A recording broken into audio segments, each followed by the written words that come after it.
அதாவது கோயில்ல உட்கார்ந்து நல்ல விஷயங்களை பத்தி பேசுறோம், ஒரு பாசிட்டிவான விஷயங்கள் பேசுறோம். சில மனிதர்கள் எதிர்மறையானவர்கள், அவர்கள் பாத்தீங்கன்னால எதிர்மறையான ஒரு உணர்வு வெளிப்படுறாரு.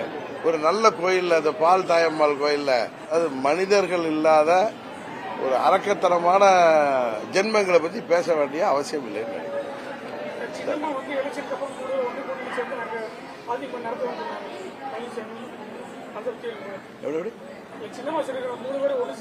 மூணு பேருங்க